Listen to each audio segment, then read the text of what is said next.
Non-rabbinic and non-Jewish literature makes it into the Bavli in ways that we can't exactly determine. It's not enough to look for a single context to find, say, a parallel to one literature and consider our work done, but rather our work is only beginning.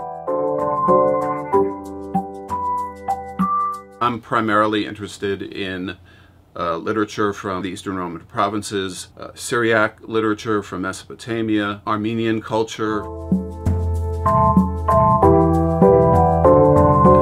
Do not deny the importance of Persian culture and literature to a project like this.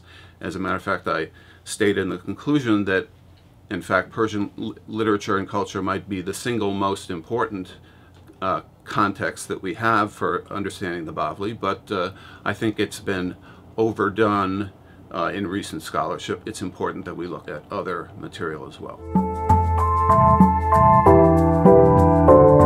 What we find is a pivotal turning point happening in the 4th century CE, when material, modes of behavior, literature comes from the Roman East into Babylonia and also into Christian Mesopotamia. One reason I think that happened at that point was because Shapur I made incursions deep into Roman territory and adopted the standard practice of kings before him, of uprooting populations from that area and settling them down in the part of the Persian Empire that the rabbis and the Christians were living in. So, for example, and this goes back to my previous book, Jewish Babylonia Between Persia and Rome and Palestine, I looked at a number of cases where stories or motifs from Josephus made it into the Bavli. There I conclude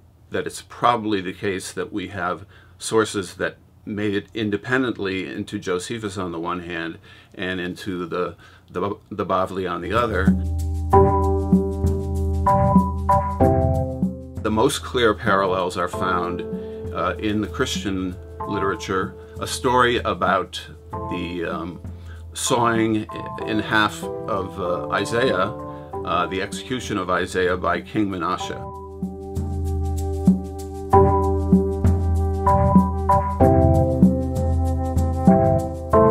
We had the same scenario of a prominent Christian there versus a prominent Jew, Yeshayahu. The prominent Christian is Sharbiel, who had been a pagan, but converted to Christianity.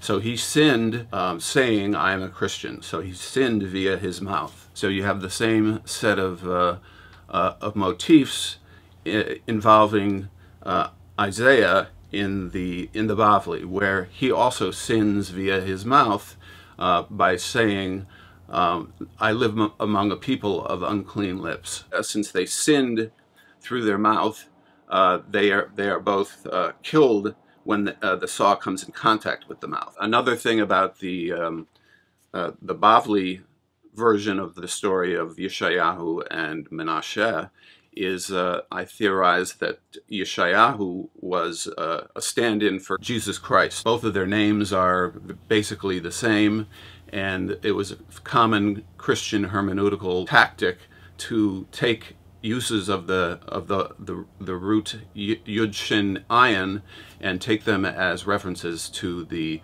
Messiah.